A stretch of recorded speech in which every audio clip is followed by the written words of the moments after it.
Hello? Your Health is Calling, where holistic health meets practical solutions for your well-being. With your host, speaker, New York Times bestselling author, Sue Kostyk, a seasoned holistic health practitioner and longevity coach. Join Sue each week to embark on a journey to uncover the root causes of your health concerns. Through a personalized approach, learn how to decode the messages your body is sending and craft natural protocols to address them.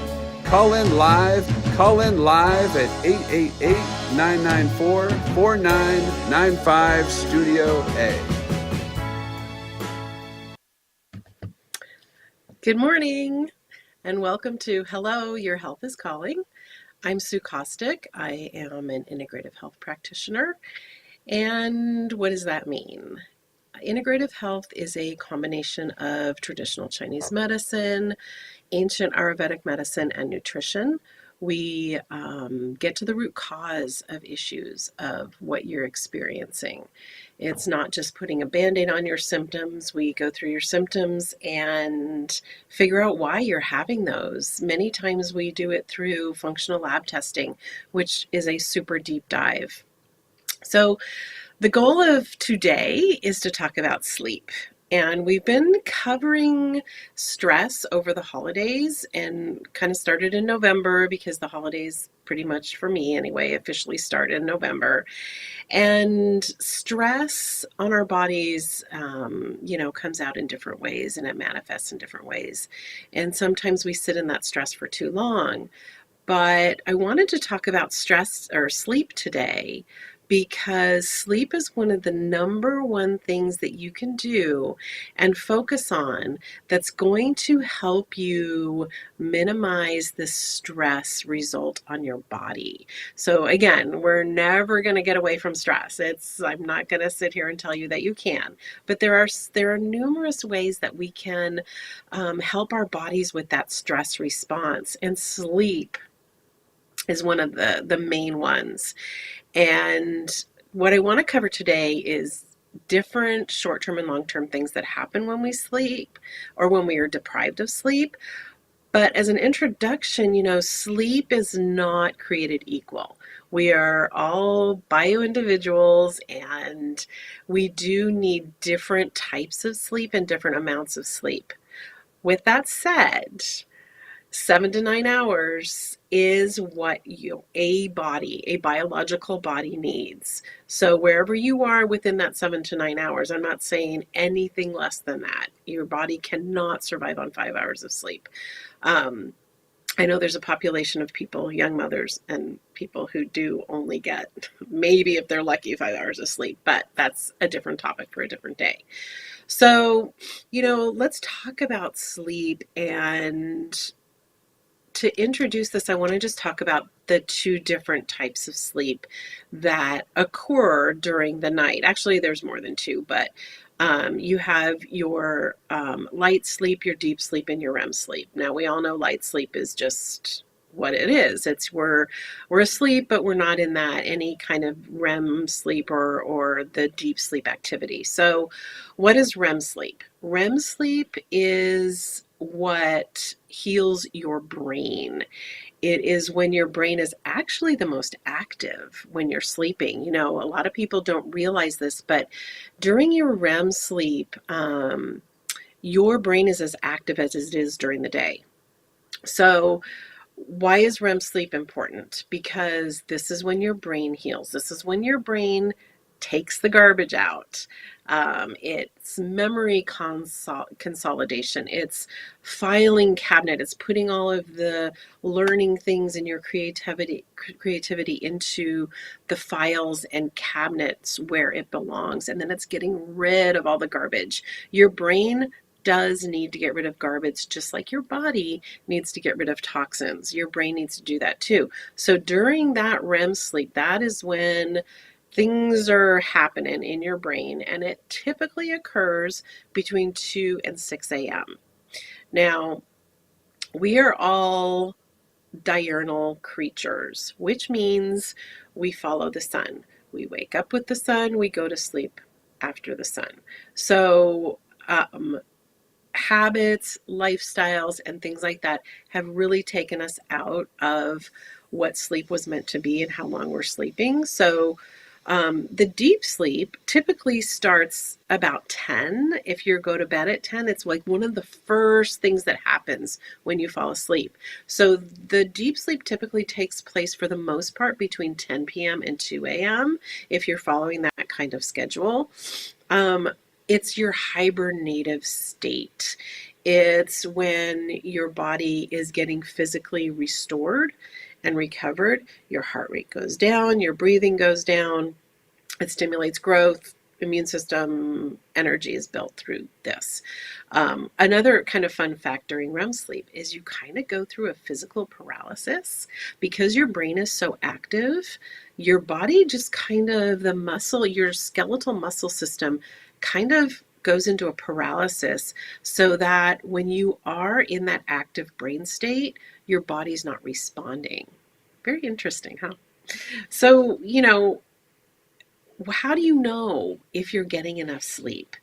There's things that you can do to measure your sleep. There's Oura rings, there's Whoop um, bands, there's different things. But honestly, if you are sleeping 7 to 9 hours a night and you're waking up groggy and tired and you're really depending on like 3 cups of coffee in the morning to get started, if you are chronically sick, if you get sick all the time, those are some good things, indications that you're not getting enough sleep or good sleep, that REM and the deep sleep.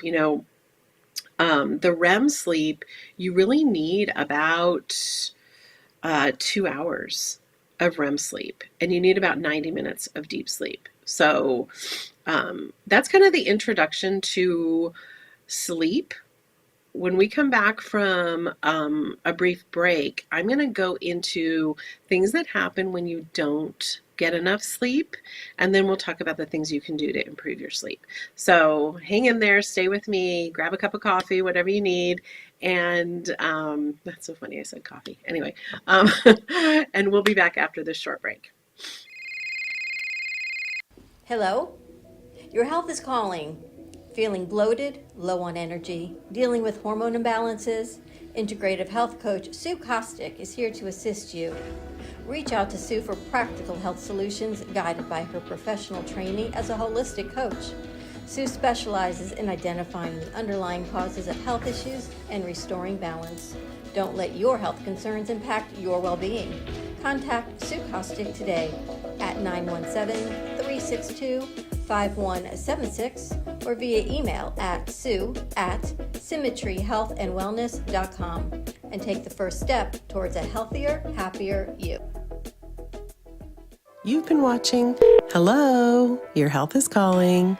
Join me as we dive into the realms of longevity, nutrition, stress management, and toxin removal, all without the use of harsh pharmaceuticals.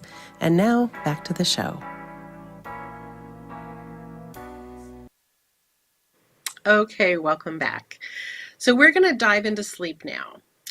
So why is sleep important, and what are some of the short-term things that will affect? Because, 365 days a year, we are not going to get 100% great sleep, right?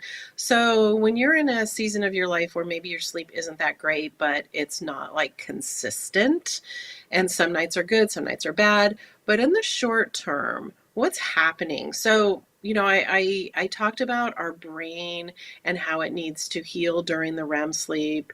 And so, one of the biggest things that happens is we have a reduced attention span. Um, it's like we just can't focus. Maybe you're feeling kind of foggy and you are really, having to have those extra cups of coffee in the morning, maybe another one in the afternoon just to get through the day. Your mood is affected as well. It's increased irritability. You might get more annoyed easily. So also in the short term, our appetite is increased. And I'm going to go through that in another slide, but our appetite's increased. We have difficulty regulating our blood sugar. We might have more cravings. Um, when our when we don't get enough sleep, many times it means that there's just an excess amount of cortisol in your system, and it's not allowing for your body to just get that rest and relax. So, with an elevated cortisol, that's elevating your blood pressure as well. And then, of course, we're fatigued, our immune system is weakened. Sometimes there's an increased chance of accidents because our attention isn't there. We just aren't on our game. And so the long-term effects, and this is a place where I'm going to get into a little bit more explanation, is for the long term, we are, our cognitive function is continuously being tampered with. And, if your brain does not have that ability to take the trash out, like I talked about earlier, then there's a lot of toxins, there's a lot of buildup that also can lead to Alzheimer's and dementia. And I'm going to talk about that a little bit more in the show, but our brain really needs that clean out. And it's also linked to obesity, diabetes, and other metabolic issues because we're not we're not getting that sleep that's regulating our hormones. Like I said earlier, we feel hungry, and these are long-term effects. So the short-term effects, you can easily kind of rebalance yourself and get back, into more of a balanced state. But when you are in a long-term state of sleep deprivation, that's when other things are going to start happening because our hormones are just not able to be balanced. And, the high blood pressure then leads to cardiovascular disease. It can lead to chance of stroke. Our emotional and mental health really, really suffers when we're not sleeping. And if there's any new moms out there, that this is such a thing, that when you are up every 2 hours and you just don't have that emotional wellness, you start to maybe be a little depressed. Some depressive disorders are linked to long-term sleep deprivation. And, those young mothers I just talked about, there is hope. There is, a light at the end of the tunnel. But even older adults, when we are in chronic sleep deprivation, especially due to high amounts of stress, our mental health really, really does suffer. And, let's start diving into some of these issues. I'm not going to really review every single one of them. So, when we start talking about long-term effects, and let's talk about, weight gain and metabolic issues that happen when we are super sleep deprived. So what happens in our body? The lack of sleep, it interrupts the production of hormones. It pretty much mostly attacks our sex hormones, estrogen, progesterone, testosterone, but it also affects two very important hormones. Now, when I talked in the short term, we talked about feeling hungry when you don't get enough sleep. And there's two hormones, leptin and ghrelin. And ghrelin is the hunger stimulating, and so it increases as we sleep less, because what's happening is our hormones, the leptin, which is our feel full hormone, there's no balance in that. And so we're not getting the hormone that makes us feel full. We're getting more of the hormone that's making us feel hungry. So that's why we tend to overeat and maybe reach for the wrong things, because our blood sugar levels, our inflammation control, our insulin resistance, all that stuff is all messed up because we're so imbalanced. And some people who suffer from digestive issues, GERD, IBS, IBD, this typically also is a sleep issue, because your body is not taking the trash out. It's not able to rebalance. So, those are two really big things about sleep deprivation is your weight gain and your metabolic issues. Now, cardiovascular issues pop up also because the sleep deprivation, it affects your body's ability to heal and repair your heart and blood vessels. You know, we don't realize that when we're sleeping, what kind of activity is going on. It is literally your body's time to repair. If you are not getting the sleep between 7 and 9 hours, your body's not repairing. The deep sleep that we need to repair our muscles and tissues and organs, if you're not getting deep sleep, if you're not following some kind of consistent rhythm and getting into deep sleep, getting into the REM sleep, we're just doing ourselves such a disservice of kind of tricking ourselves to think that we don't need a lot of sleep. So, what about hormone imbalances?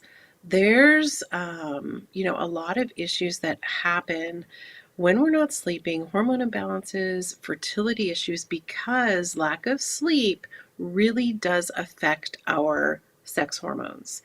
And the reasons why is because, like I said earlier, there's so much cortisol coursing through that you're not able to get into that rest and relax. Your body's constantly robbing from your sex hormone production to just keep producing cortisol.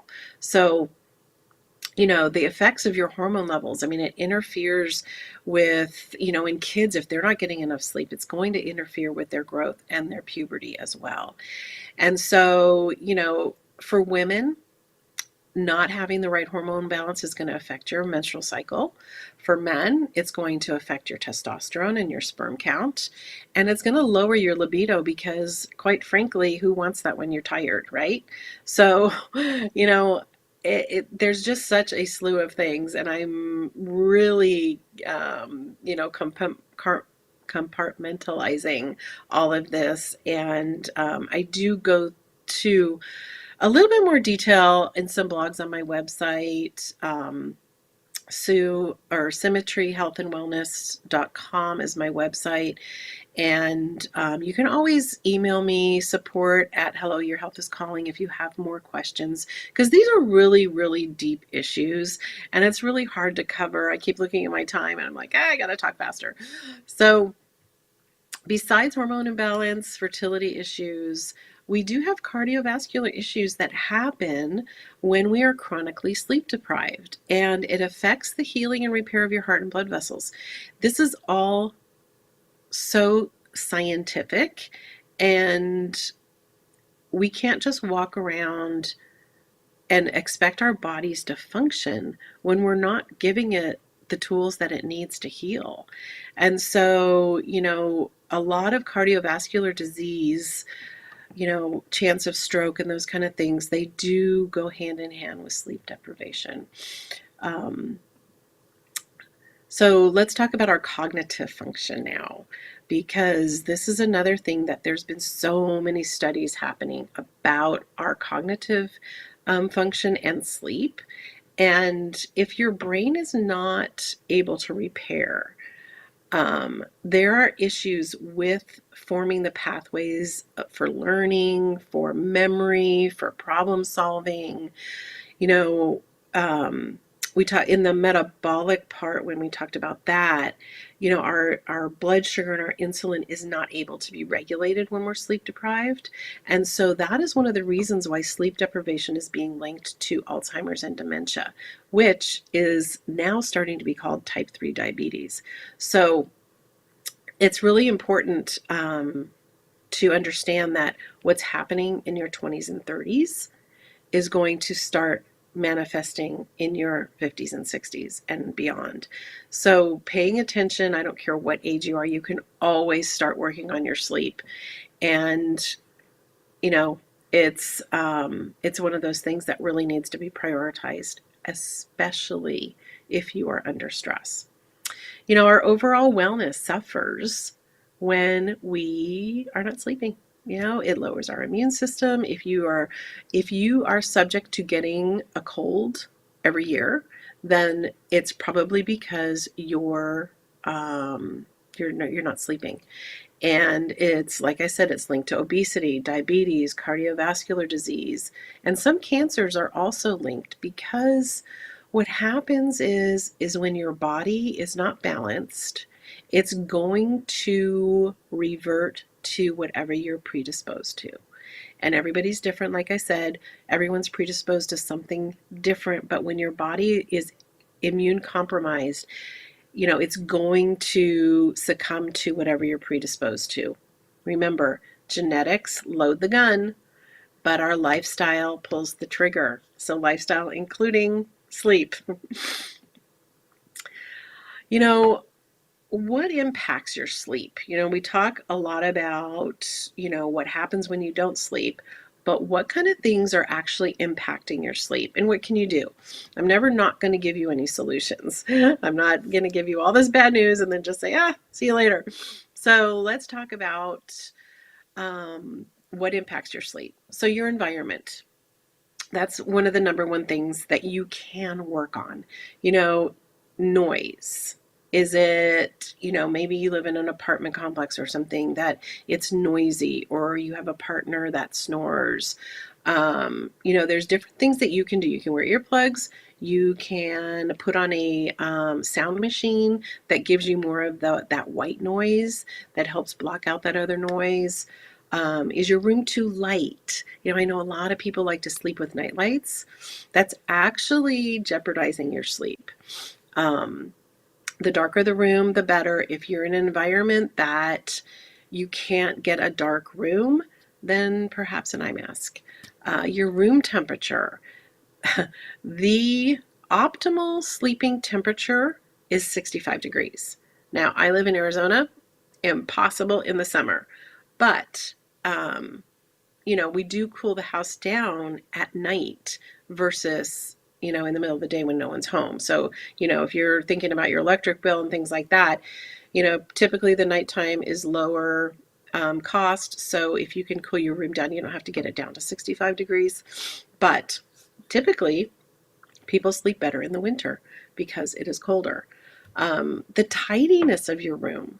There are so many studies about your room environment. If your room is, just piled with junk, or you've got clothes everywhere, that affects your psyche. I don't care what you say. It does. I have 4 daughters, and 2 of them decided that they didn't need a clean room. But every time their room was cleaned, they always commented on how much better they felt. So, stress and anxiety is going to affect your sleep. If you are worried about things, your mind is not going to be able to shut down. And this is where I really, really think that journaling is a great way. Get them on paper, get your stress, get your anxiety, get your worries, get them down on paper, because then it clears your mind. And, maybe that will help reduce some of the worry in your life. If you're dehydrated, you're not going to sleep well. That is one of the biggest things that affects sleep as well, as dehydration. We just don't understand that. Our diet affects our sleep. Heavy meals before bed. Even if you're eating a good, healthy meal before bed, your digestive system is too awake. So last meal, 3 hours before you go to bed should be your rule of thumb. Your physical activity, it's either going to hurt you or help you. It's all about the timing. And some people, they cannot get to exercise until later in the evening. So just once you recognize that that's the only option for you, then maybe, take a little bit longer cooling down so that your muscles can actually cool down. Warm shower kind of thing. But, your physical activity could be an issue with your sleep. Screen time, that's a biggie. People, do not take your laptops, do not take your cell phones to bed with you. Don't let that be the last thing you're looking at. That blue light is such a hindrance to your sleep. 3 hours before, 2 hours before you go to bed, put on those blue light glasses, get a good quality pair, and make sure that you're blocking that blue light that's stimulating your brain. Age has something to do with it too. Sometimes the older you get, the harder it is to sleep, and there's different things that we can do for that, and I'll talk about that in a minute. If you're in pain, that's going to keep you awake, and you know, it's just one of those things that sometimes that's just a short-term thing. So if you are in pain and you're trying to get, your body rebalanced, then that will come. Mental health disorders sometimes disrupt our sleep. Um, a lack of routine. So it is also very studied that when you have a routine that is literally plus or minus 30 minutes every night of going to bed and then getting up the next morning, that really helps. If your routine tells you that you are not going to bed until midnight, you are missing out on some really, really valuable sleep. We have a diurnal rhythm for a reason, and we were created to follow the sun. And around 10 o'clock is when naturally your cortisol levels should be at their lowest. So if you're starting to feel drowsy around 8 and go to bed 9:30, 10 o'clock, that's really the perfect rhythm to have, and then waking up between 5 and 6 in the morning. So that's another thing we can talk about also, is how to get into a routine. So again, please email me, support at Hello, Your Health is Calling. We can just come up with some kind of routine. So menopause, pregnancy, and shift work are 3 areas that are specialized. So if you're in any one of those, I'm not going to go into detail about them, but those are things that you cannot help. So I do have things that will help you. So let's talk about facts, myths. I call it facts or crap. So there's a game that's called Facts or Crap. It's pretty funny. But fact or crap. So the yellow or crap. The early bird gets the worm. I don't need a lot of sleep. I'm a night owl. I'll sleep when I'm dead.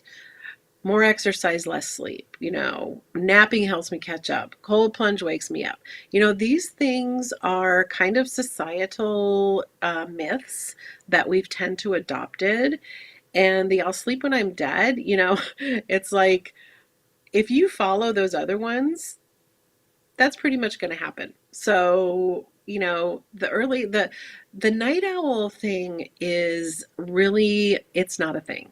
And I will debate anybody on that fact. There's so much scientific studies and information about that. And it's literally just your body is out of balance, and it's just backwards, so if you are not sleeping during the typical diurnal rhythm, 10 to 5, 10 to 6, then you're really putting your body in imbalance. So there's ways to break that, and I can help you with that too. Now, the facts are that the human body and brain, you need 7 to 9 hours of sleep to repair. Your brain needs 120 minutes of REM sleep, and your body needs at least 90 minutes of deep sleep. So those are really the facts, and there are ways that you can adjust your patterns and adjust the routines that you've gotten yourself into. So again, let's talk about it. You can find me on Instagram at Sue Kostyk. You can find me on Facebook at Sue Kostyk. You can email me. There's so many different ways. My website, symmetryhealthandwellness.com. So you can even get, a complimentary 20-minute call with me. So what are some helpers? Now that I've given you all this information, what are some helpers that you can do besides a routine, besides redoing your routine? What can help you sleep? There's so many natural things out there without taking your Advil PM and, the PM things, because those are very detrimental to your liver. It's really not helping you sleep. You may be falling asleep, but many times it's like that airplane sleep, it's like fever dreams kind of thing. What you need for really good sleep is L-theanine, you need ashwagandha, you need passion flower, valerian, magnesium, melatonin, 5-HTP, which is hydroxytryptophan. You've heard of tryptophan. GABA, CBD is a huge helper in just bringing down your nervous system, not the THC, the CBD. You can do breath work. Figure out some deep breathing, some meditation. Read before bed. Put the laptop away. Put your phone away. Get rid of that. Actually pick up a book made of paper. Remember those? And read. You could take an Epsom salt bath. An Epsom salt bath is super beneficial. And put some essential oils in your bath, some lavender drops, things like that. So we've run out of time, but sleep, super, super important. I hope I've brought that home to you during this show. Please get in touch with me if you have questions about your sleep, if you need help with your sleep. On my website, actually, at symmetryhealthandwellness.com, there are actually some products that I vetted that are really super good and beneficial for helping you sleep. So I love to remind you that your health is not a hobby, that if you have symptoms, it's your body telling you there's something wrong. It's not messing up. It's just giving you that signal that something is wrong, and we can figure it out. Everything is figure outable. Thanks for showing up with me. And remember, if your health is calling, please answer. Have a wonderful day. Thank you for tuning in to another empowering episode of Hello, Your Health is Calling with Sue Kostyk. Remember, your health journey is ongoing, and we're here to support you every step of the way. If you have any questions, insights, or stories to share, don't hesitate to reach out. You can connect with us on social media or call in live at 888-994-4995 Studio A. Together, we're transforming lives and embracing holistic well-being. Until next time, prioritize your health and remember